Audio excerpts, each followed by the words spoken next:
Okay. No, I just hope that we celebrate her work in the nicest way. Yeah. And she deserves all the success, all the love. Yeah. And I'm really excited to be here. Awesome. Thank you. Thank you.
So we've got that right. We are here to praise Twinkle.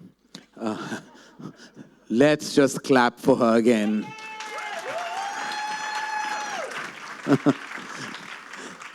Chicky said it all. I think that we all know that truly it's more about the legend of Twinkle Khanna now, after the legend of Lakshmi Prasad. After being on Coffee with Karan, yeah, I think. I have to put this out. She refused my first film. I had a bit of a broken heart then. But in my heart, I said that one day I'm going to make this girl more famous than she is. And there it was this Sunday, the one television show. I've just decided to tell you, you may be number one at Crosswords, or you may be number one on the Amazon. You ain't fighting the TRPs of Coffee with Karan this Sunday, ladies and gentlemen. I'm really sorry. No matter how brilliant she is, I finally made her famous. What do you have to say? Thank you, Karan. But I think it was the joke about where you hide your mic that made me famous on Coffee with Karan. I want to tell you that everybody who's messaged me after the show said, we've never seen you more stumped, more shocked, and more perplexed than you've ever been on this season. And it's true, because this is what's been happening since I've known her as a child. But secretly, as her closest friend from my years, I feel like this sense, like just today, Ranbir was like, teasing me, and he was like, you're so hyper about this book launch, like it's more important to you than what you're doing right now. And I'm like, because hidden there is a lot of love and a lot of pride for all your achievement. And I think that that's what really makes me like not be able to express it, because we have a layer of humor in our interaction. But truly, I mean, I think taking the leap that you have, I think has been amazing. And now the legend of Lakshmi Prasad, which is your bout with fiction, and all the 4 stories, which are immensely gorgeous, with their inherent, I would say there's an inherent lying feminism, which we have to talk about. But not only that, the storytelling power. Is he power. going to stop, and do I get a chance? No, because when you get a chance, you start talking about my hidden mic. Okay, talk. Ask me something. I just did. How do you feel? हाँ, क्या लग रहा है? क्या जो किरदार आपने निभाया? Isn't that what they are? मेरा character बहुत bubbly है. That's what they used to say in Lehre in the 80s. Bhavna ji will know. No, but in Lehre in the 80s, actually, I have a video clip. Somebody sent it to me. And I'm there with this buffer, pink lipstick. And somebody's asking me about how I see things. And there I am. And I'm saying, you know, I always see things in a funny manner. I don't know if funny things happen to me or I look at them like that.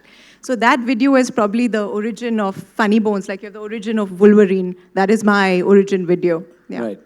No, so this transition, when you wrote these 4 stories, especially the first one, which is Noni Appa, you said that went through a beat with you. You started it at age 18. Yeah. And something about that which I read about you, which said that you were always like this plump nerd with a book in your hand. Yeah. So going to Noni Appa a little later, did you ever imagine that you would be on a platform that would be about you being an author, best-selling author? Did you see that happen? I mean, plump nerds don't get to be best-selling authors? Well, I don't know. You said that. No. You said that. I don't know. I was a plump nerd and far from writing a book right now.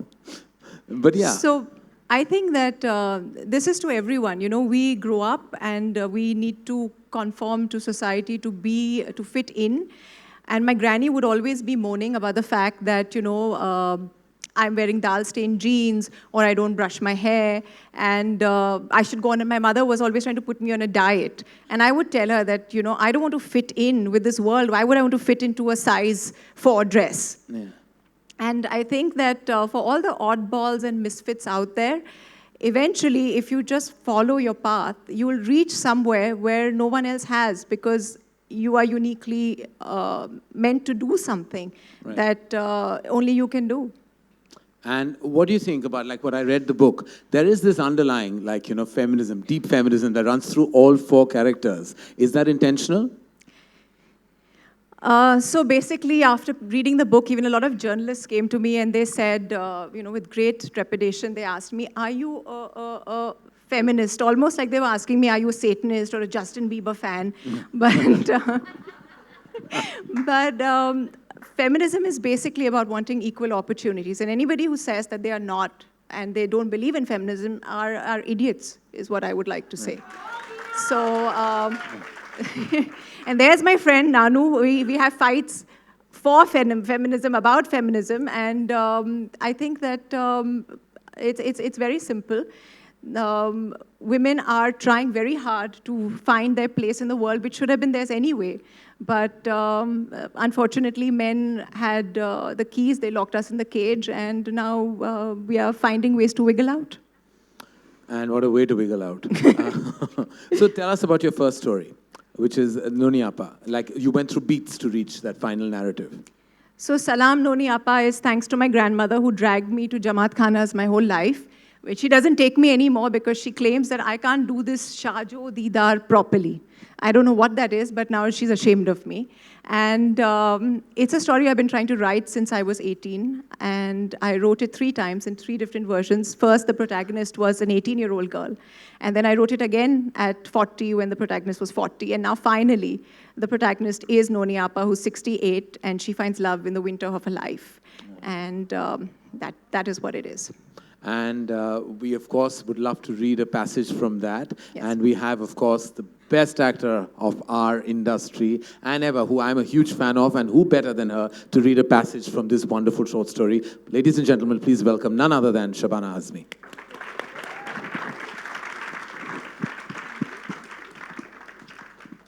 I hope, sorry. And one more. Sorry.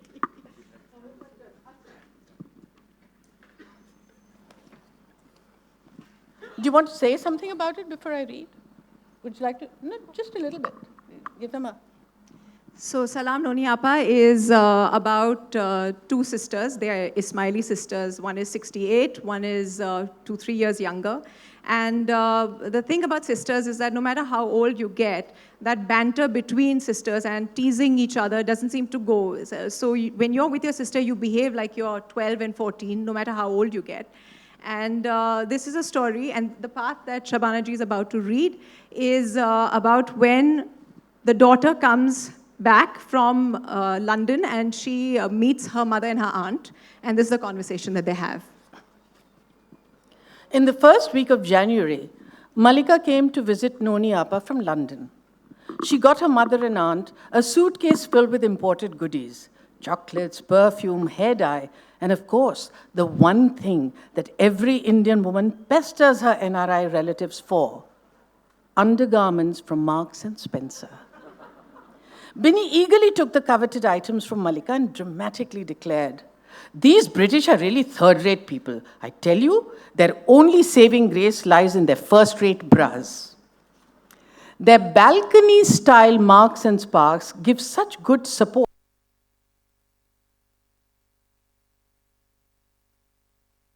for height." That Friday, Binny dragged Malika to the Jamaat Khana, hoping some nice Ismaili boy would prostrate himself at her feet. In the car, Binny was chuckling away. "Malla, you know, when your father passed away, Appa was not that old, just close to 50. She would go to the Jamaat Khana in her tightly draped sari and her pink lipstick." Noni Appa interrupted. "Again this story, Binny, how many times?" Binny laughed and, ignoring her sister's protests, continued, "Arey, let me say what I want. So all the men in the Jamaat Khana would look at her and keep trying to say, 'Ya Ali, Madad.' And then, when they would go completely out of control, they would find sources to." Malika giggled. "What does out of control mean, Binny Masi? What would they do? Explode in their pants?" And Noni Appa, horrified, almost banged into the auto rickshaw that had suddenly halted in front of her. "Chee, not dirty like that. They would send proposal, that's all. And after that, your mother, always such a prude with her constant, 'No, Binny, I don't want to get a bad reputation,' would never even greet them back," said a giggling Binny. "But I think things have changed. If you really want to know what out of control is, Malla, then you have to look at your mother. These days, she's panting all over that yoga teacher, her boyfriend, Anandji."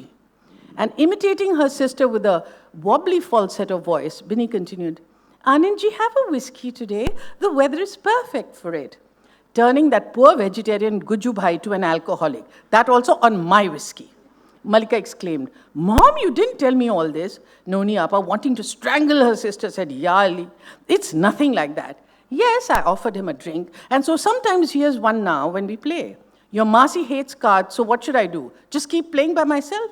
But the good-natured ribbing in the car didn't stop. And since Noni Appa could not turn her hearing aid off while driving, she just had to bear with her family, her eyebrows raised in exasperation, shaking her head at their sly digs. Wonderful, thank you. Thank you, Shabana ji. I mean, who better than Shabana ji to have read that with the kind and level of emotion and the level of conversation that she brought to the book. Your thoughts again on on how Shabana ji read it. Are you mad? She's an icon. What are you asking me? But I just wanted you to say that. Yeah. You must also praise others. That's what I wanted. All right. Now, very excitedly, the first story that I read in your series of 4 short stories was The Legend of Lakshmi Prasad.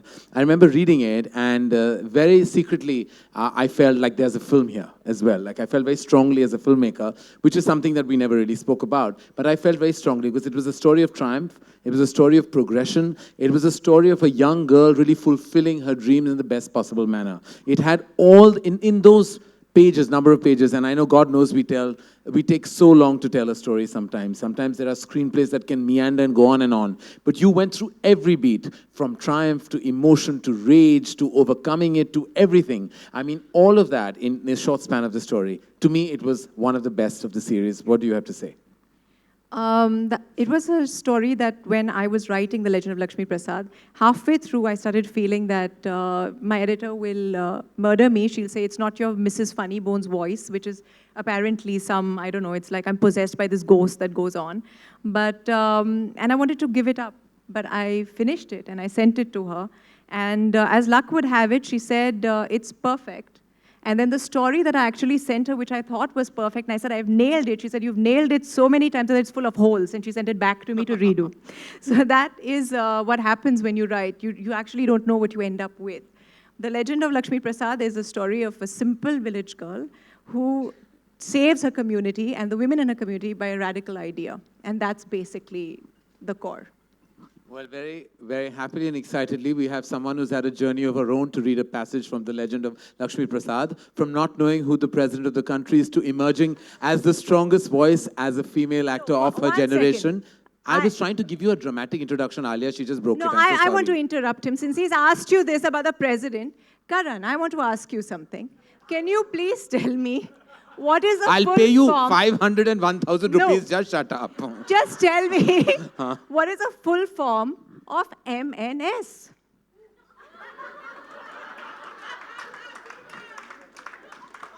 Just answer that. That's one thing. I know what PMS is, and that's what I'm going through right now. That is what I'm going through right now. Anyway, thank you. I will not be answering any of your questions. I was going to say that she's had... See, he did not know. Just rest easy. He doesn't know everything. I know. I don't want to say anything politically correct or politically incorrect. I want to be silent. That is my stance these days. If it's possible, I'm maintaining a low profile. Yes, very low. That was not meant to be a joke. As I was saying, The Legend of Lakshmi Prasad talks about the triumph of a girl, and I truly believe this young child has triumphed from where she was and where she is today. I'm proud of her because she is my baby legend. I love you, Alia Bhatt. Please come on stage.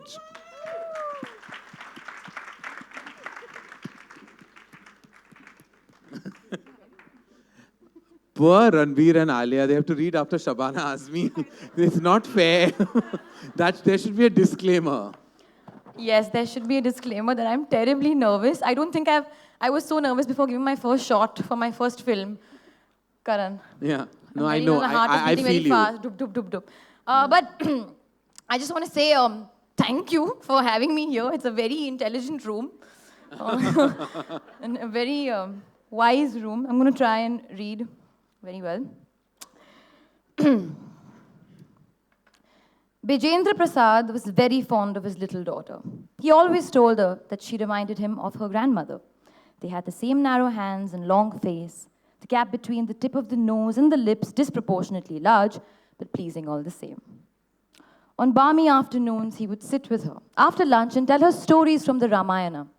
One day he told her about Shravan Kumar, who looked after his blind parents, spending his whole life serving them. Engrossed in the story, he murmured, "That is why a son is so important for his old parents to lean on. With daughters, all our savings go away in giving and giving." Lakshmi, now 16, understood that he was talking about Sukruti, the intermittent demands by her in-laws, and the last year for more dowry, or gifts as they called it. But she didn't ask him about it. Just at the mention of her sister's name, her father's mouth would tighten, and he would rub his bony collarbone wearily and say, "Sukruti is all right. Everything is all right. It is manageable." Till the day it wasn't, and a sunken-eyed Sukruti, her skin stretched like paper over each protruding rib, returned home, holding the gifts her in-laws had given her in return, burns on her back from boiling water and hot pans. Sukruti was back, and as they also discovered a few months later, looking at her growing stomach, she had not come back alone. They sent news of her pregnancy to her husband in Tulsipur, but no one came to take her back.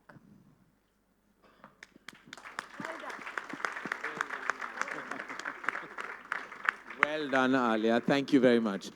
That truly is like a story of great triumph. Especially if you reach the end of the story, you feel really kind of rejuvenated, and you feel that power of that feeling.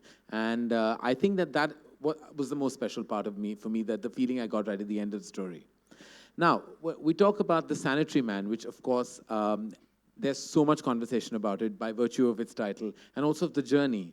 And when I got to know all about it from you, and it was like, again, I said, there's a film there. Is there a film there?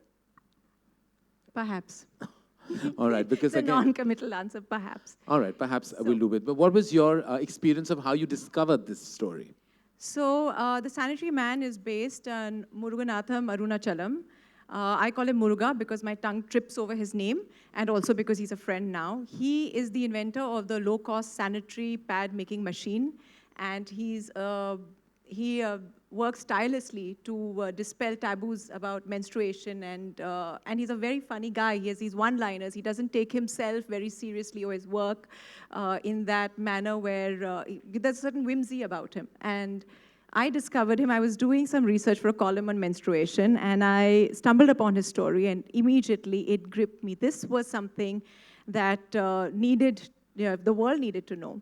And if you think that this book is about feminists and women who are feminists, he is a bigger feminist than all of them put together. And is it true that he actually didn't answer the Yes. emails from your husband's office? So I began chasing him, but he was very evasive. And then finally, I got his number from one of my friends there who does TED Talks. And I called him, and first he told me, "I actually don't talk to men, I only talk to women." And I was taken aback. I was like, "Why, what is that?" So he said, "No, by the time I explain to a man what I'm doing, half an hour's gone by." Right. And then I met him, and he said, "You know, a lot of people have been writing to me. Abhay Deol has written to me. Some Akshay Khanna has written to me." So I said, no, that's Akshay Kumar, and he's my husband. So he was, kind of all right. And then finally, after lengthy interviews, he agreed to let me fictionalize his story. Sanitary Man. And of course, any particular reason why we requested Ranbir Kapoor to tell this story? Because he is obsessed with sanitary napkins, and your last movie, you made him obsessed with love, unrequited love, poor thing. So let's call him on stage. I'm trying to find the connection between unrequited love and a sanitary napkin. We'll hold that thought and, of course, call Ranbir Kapoor to read an excerpt from The Sanitary Man. Good evening, ladies and gentlemen. Twinkle, congratulations on your juggernaut of a book. Plug-in.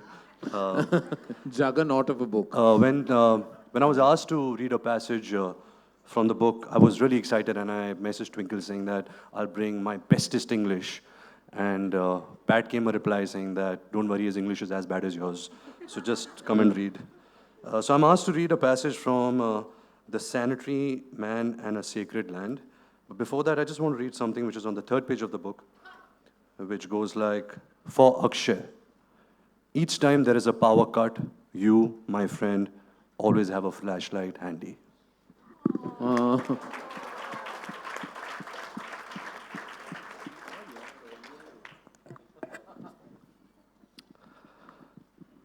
Prashant Batra submitted his story to The Guardian titled, "The First Man to Wear a Sanitary Napkin."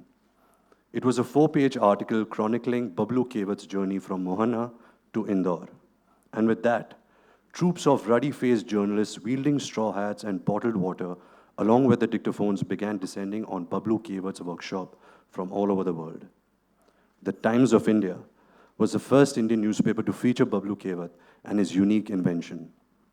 A half-page story on page 6, sandwiched between an advertisement of Syntex water storage tanks and an announcement that wished Sardar Ranga Singh a very jolly birthday, Sarji. Bablu Kewat had started getting famous. There were television interviews where poker-faced anchors, not quite focusing on the work he was doing, with non-profit and women's group, kept trying to draw out salacious details of him wearing a pad and leaking blood all over himself. He was invited to speak at universities and companies and conferences across the country. Bablu found himself enjoying these talks. There was one rather memorable experience in Bhopal. It was a packed hall with a panel of dignitaries from around the world and attended by the Minister of Commerce, Industry and Employment. Bablu began his talk by pulling out a sanitary napkin from his pocket and waving it in front of the startled guest, asking, "How many men have touched a sanitary pad in their life?" When no one responded, he walked up to the minister and said, "Well, sir, here is your chance. Come, hold this. I promise it won't bite." The startled minister looked helplessly around, waiting for someone to rescue him, and with no escape in sight, gingerly took the sanitary pad in his hand. Bablu continued, You're feeling embarrassed holding that pad, aren't you, sir?" This shame in discussing menstruation, in holding a sanitary pad, is one of the biggest hurdles we face. It is as if menstruation is not a natural function, but a sin that women unwillingly commit through their uterus and have to hide away from prying eyes, lest they be declared guilty of the crime of bleeding. This shame is the reason why women take their stained pieces of cloth, wash them secretively, and hang them to dry in places where even the rays of sun cannot spot them. Then they end up using those moldy, bacteria-laden pieces of fabric and get diseases. Let us all refuse to be part of this game of shame, because it is nothing but a losing game for all humanity. The audience was spellbound and couldn't stop clapping. Taking his sanitary pad back from the hapless minister's hands, Bablu added with a twinkle in his eye, "And I would like to end my speech by thanking women and the menstrual cycles. Without them, this talk, along with our very existence, would not be possible." Later, laughing about the event, he confessed to Sarita, "Sarita ji, I told them only 10% of women in India used a sanitary pad. Actually, I fudged the number. It is only 5%. I just added 5% more on stage because I did not want to embarrass Bharat Mata so much in front of all the foreigners." Thank you. Thank you. Now that is what you call a powerful vagina monologue. It truly is, in every which way. Thank you, Ranbir. Thank you for rendering it so well. And I think that comes to a close for all the special guests. Yes, I'll call you back. Actually, give me a photo. I'm sorry, I'll call you. I thought it was What is this? Master of ceremonies. Sorry, I take my role a bit too seriously. Yes, thank you. Vote of thanks. Yes. You want to stand up and thank people? Yes. All right, okay. I'd first like to thank my editor, the brilliant Chiki Sarkar, who's just about to pop out Juggernaut's latest and most significant offering, as you can see. She's 8 months pregnant and all the way here. I'd like to then thank my mother. I am not half the woman you are, Mom, but that half seems to be enough. And I'd like to thank Balki and Swanand for your valuable inputs into this book. Merlin, Joseph, where are you? Stand up. Give us a wave. Stand up. Thank you for bearing with me. I've called up Merlin at all odd hours and asked her random questions. Once she was watching a movie and I rang her up and said, "So Merlin, when you die, where are you likely to be buried?" And she gamely, she said, "I have to think about it. I haven't really planned it. I'm pretty young yet." So thank you. My children, Arav and Nitara. Stand up, Arav. Stand up, don't be shy. Yeah. My heart bursts with joy just looking at you. So thank you for just being there, being alive, being healthy, and all those things. I'd like to thank my friend Karan. Come ahead. He is my dear friend. He is like the 100-rupee note. It's always in your pocket. You take it for granted, but when it comes to crunch time, you realize how valuable that bloody note is. 500 बोल देती तो क्या जाता तेरा? Sorry. 100. Even there she kind of shortchanged me. Shabana auntie, thank you so much. That was a beautiful, beautiful reading. Ranbir and Alia, thank you very much. You all did a magnificent job. And now I have one person. I'm coming to it. You love my husband more than me. Rightfully. Yeah, right. And my husband, and this book is dedicated to him. He's my biggest cheerleader, my greatest support. He's a man who takes more pride in my work than anyone ever has, including my mother, who's all the time kind of, somebody came up to her and said, your daughter is a good writer, and she shouted and said, this jungly here, this jungly.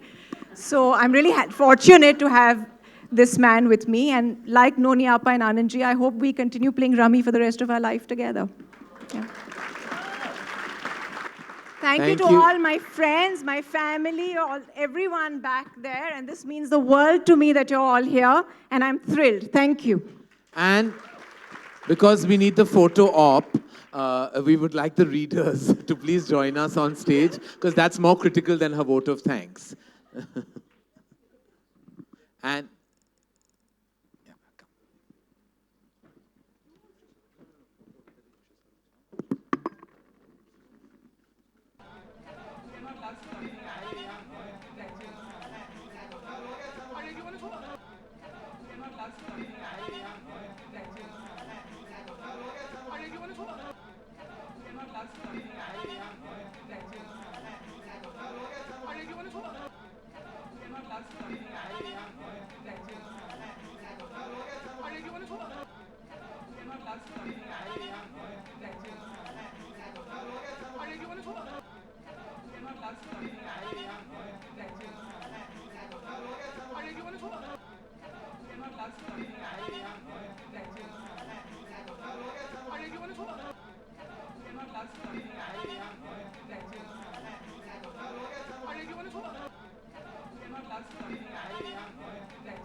पहली बार मैंने book reading किया है। I was very nervous क्योंकि सबके सामने पहले तो शबाना जी पहले गई थी टू रीड, और उनके बाद उन्होंने जो लेवल सेट किया तो मैं तो बहुत ही नर्वस हो गई, बट इट वेंट वेल। बहुत ही छोटा सा पैसेज था and I think it went well. क्योंकि यूएस सर्टिफिकेट भी मिल चुका है, आप फिल्म बहुत ही एक्साइटेड हूँ, बहुत ही एक्साइटेड हूँ। Sensor board has been very very kind, very generous, very sweet with their words, और मुझे बस अभी फिल्म रिलीज करने की देर है and I just want to see the audience's reaction. Promotion बहुत कम हो रही है, क्या कम नहीं हो रही है।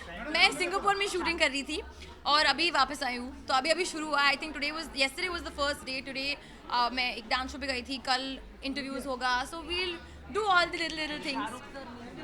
दिखाई देंगे soon. Sorry, I think dragon के बारे में बाद में बात करेंगे। It's too soon to talk about dragon right now.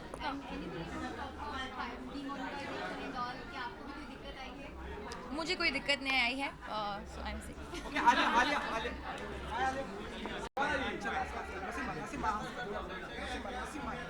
Yes.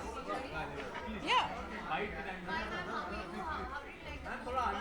Well, I haven't read the entire book, but the story that I read, the bits that I read, I was really utterly charmed by it. I really do think that Twinkle is a very special writer, and the good thing about her, as Chiki said, is that she writes with humor, which is subversive, and she deals with topics which are considered taboo, and she does it in this light kind of way. So it's really subversive, topical, and I think very important.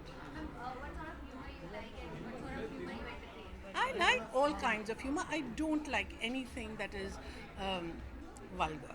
I don't find vulgarity funny. But apart from that, you see, because I come from a writer's family, I think the turn of the phrase to use language in a way which is beautiful, which is what you find in books, that's what I really like.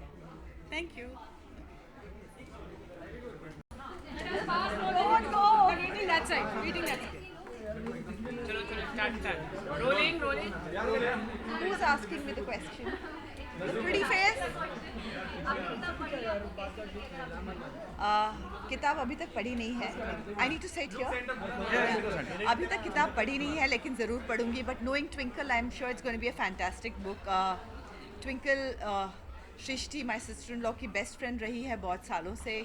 We have worked together.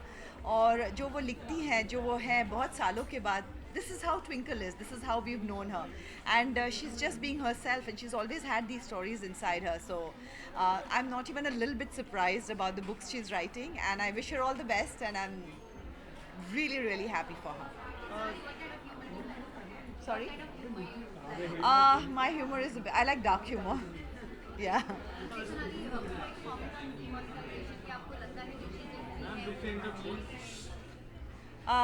It is about Twinkle's book, but anyway, I think it's a great move, and I think it's a great move. और तकलीफ ज़रूर होगी थोड़ी देर के लिए, लेकिन मुझे लगता है बिगर पिक्चर बहुत अच्छा है, और जो होगा अच्छा ही होगा, स्वच्छ होगा Bharat, and that's a very, very good news.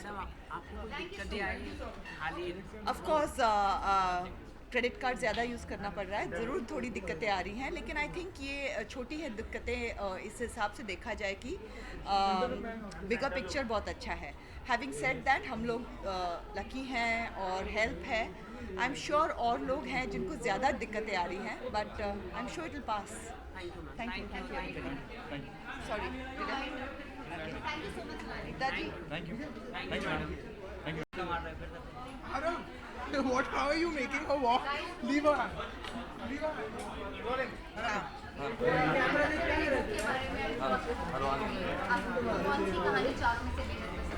मुझे सबसे अच्छी लगी है नोनी आपा की स्टोरी, क्योंकि इसमें काफ़ी she is taken a lot from our lives. I could see all the characters in our family, you know, bits from here and bits from there and bits from there. And जब मैंने इसको पढ़ा तो पहले तो एक second story के अंदर I was chuckling, and then immediately after some time I had tears in my eyes, and the very next minute I burst out laughing, and I thought it was so beautifully structured, and there was so much feeling, emotional, and it really touched my heart. So that's my favorite story. I'm Luke Painter, man.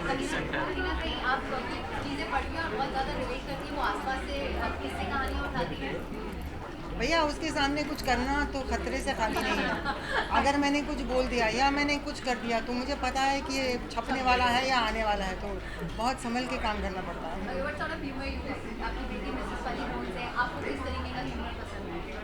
बिल्कुल जैसा उसका है, मुझे बहुत पसंद है. I thoroughly enjoy. Actually हमारे यहाँ जब भी हम फैमिली साथ में बैठते थे तो एक ही क्लाउन हुआ करता था, वो ट्विंकल थी, और हम सब हंसते थे. तो it gives me great joy that she is able to spread that kind of laughter and humour with millions, and share it with millions of people. Yeah.